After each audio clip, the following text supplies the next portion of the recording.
You are only using 10% of your brain. You are either left-brained or right-brained. Sugar makes children bounce off the walls. Every one of these sounds like settled psychology.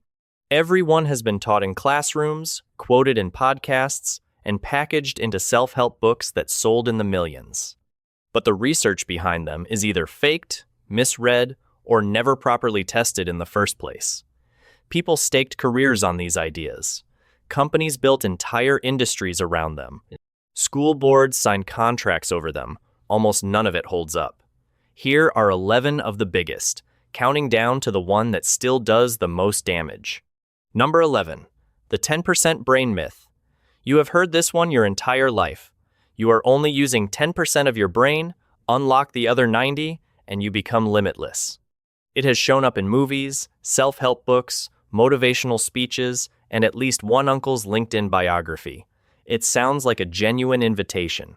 Like there is an enormous amount of untapped genius sitting somewhere just behind your eyes, patiently waiting for the right podcast to shake it awake. Brain imaging technology has advanced to the point where scientists can now watch exactly what is happening inside a living brain in real time, region by region, task by task.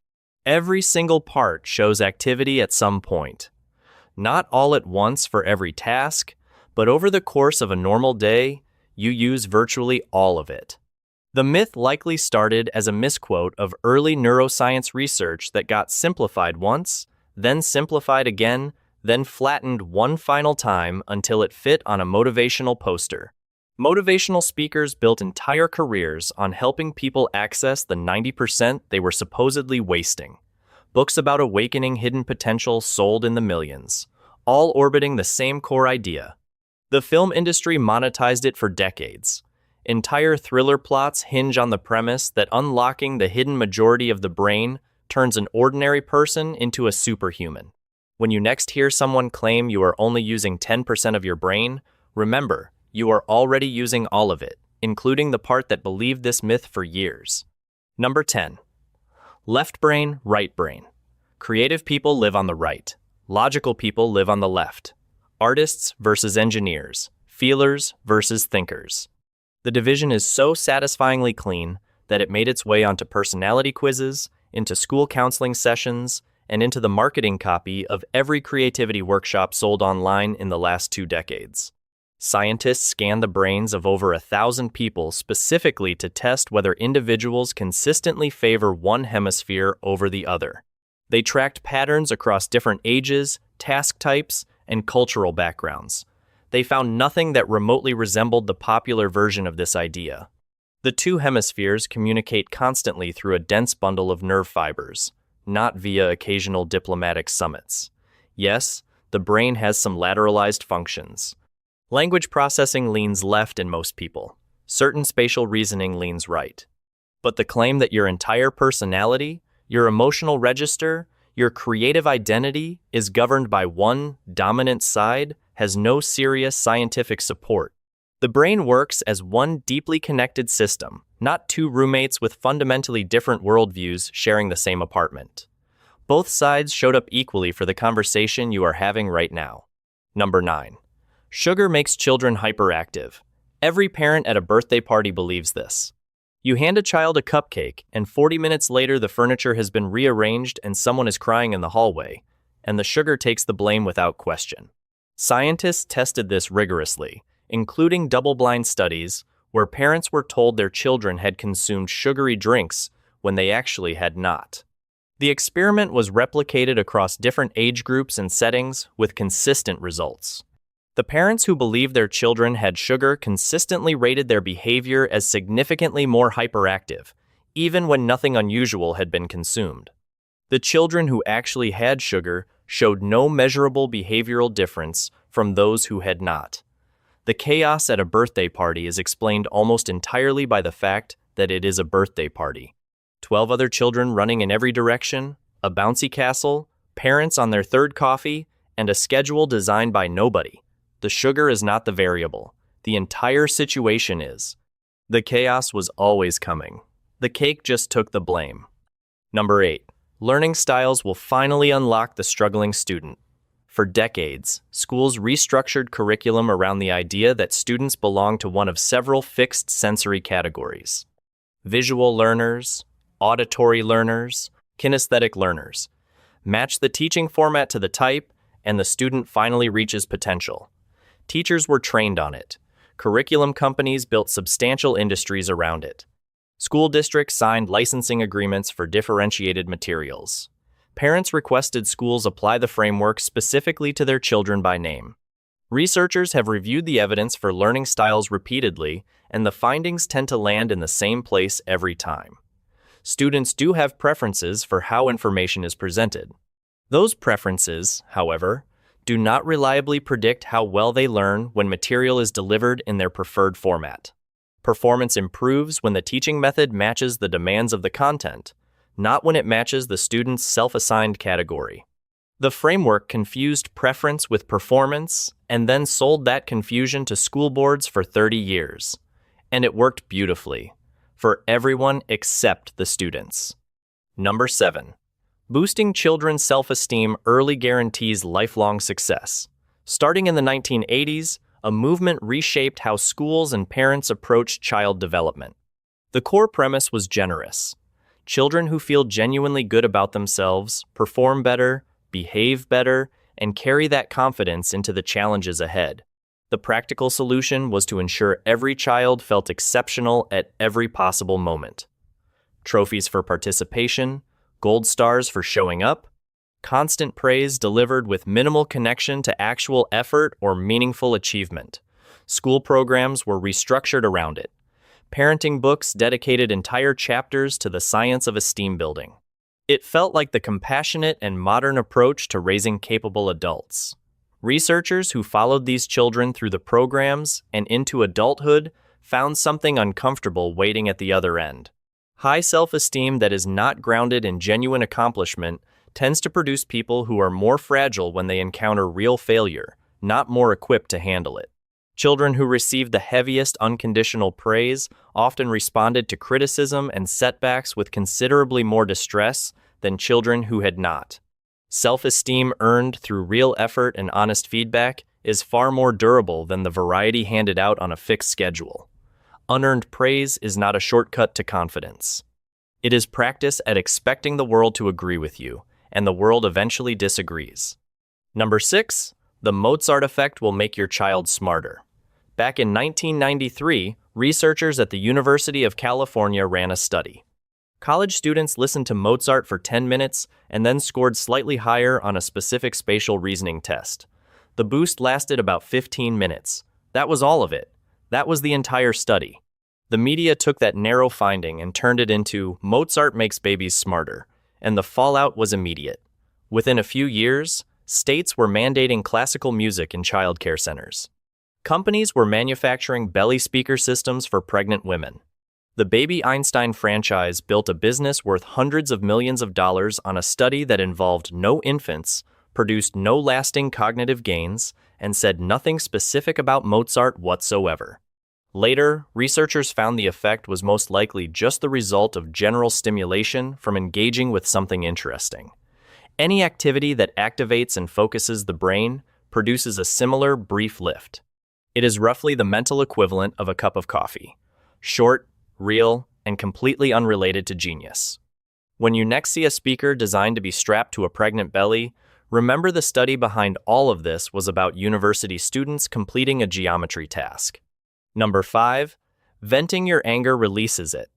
The logic is intuitive. Anger feels like pressure, and pressure needs somewhere to go. Screaming into a pillow, punching your mattress, spending an afternoon in one of the rage rooms that have quietly become legitimate business ventures in several cities, these feel like release valves because they produce an immediate and noticeable sense of relief. Psychologists gave the model a name: catharsis. It had a significant problem. When your body engages in aggressive physical behavior, it interprets the situation as a threat and responds by producing more adrenaline, not less. Your heart rate climbs. Studies that measured anger levels before and after physical venting consistently found that people who vented ended up more agitated than people who had simply waited the feeling out. The anger did not leave. It got a second serving. The techniques that actually lower your body's arousal, things like deep breathing, brief distraction, or a short and purposeless walk, work precisely because they do not feed the physiological fire. When you next feel the urge to put your fist into a cushion, remember, the cushion is not absorbing anything. You are just practicing being angrier. Number 4. You can reliably spot a liar by reading their body language. This idea became an industry. Law enforcement training programs, corporate interview coaching, and airport security screening all built significant practices around the premise that deception produces consistent and readable physical signals. The gaze that slides sideways, the micro-expression flickering beneath the surface, the slight pause before an answer. Researchers tested this by having trained professionals, including detectives, judges, and customs officers who applied this skill every single working day. Watch recordings of individuals who were either lying or telling the truth. Their accuracy was not meaningfully better than random chance. The physical signals most commonly associated with dishonesty, things like avoiding eye contact, touching the face, or pausing before speaking, are produced in equal measure by nervous truth-tellers and practiced liars who have already read the same list and learned to compensate. The professionals whose careers depend on catching lies cannot do it reliably, which raises an uncomfortable question about everyone else. Number 3. People are fundamentally either logical thinkers or emotional ones. The division feels clean: you lead with your head or you lead with your heart. It explains relationship friction, financial regret, and the career choices your family still revisits at dinner. Neuroscience finds no such boundary. Brain imaging consistently shows that analytical decisions involve emotional processing, and that emotionally driven decisions involve significant analytical activity running underneath. The two systems are deeply interwoven. When people describe themselves as purely logical, researchers find they are describing a preference for how they like to frame decisions, not a genuine absence of emotional input. When people describe themselves as purely emotional, they are reliably underestimating the analytical processing already happening beneath the surface. The categories describe a preference. They do not describe a brain. The emotional processing that shaped someone's most logical decision was running the entire time and did not stop for the disclaimer. Number 2. Your early childhood permanently determines who you become. Developmental psychology went through a period of enormous confidence about the weight of the first few years. The message spread into parenting culture with force. Get those early years right and the foundation holds. Get them wrong and the damage is structural. The early research behind this is real and worth taking seriously. What the evidence does not support is the deterministic version, where the first 3 years function as a mold that fixes the shape of everything that follows. Longitudinal studies tracking individuals from infancy into adulthood find that people remain considerably more adaptable across the lifespan than that model allows. Difficult early environments do not produce uniform outcomes. Supportive conditions later in life produce genuine and lasting change.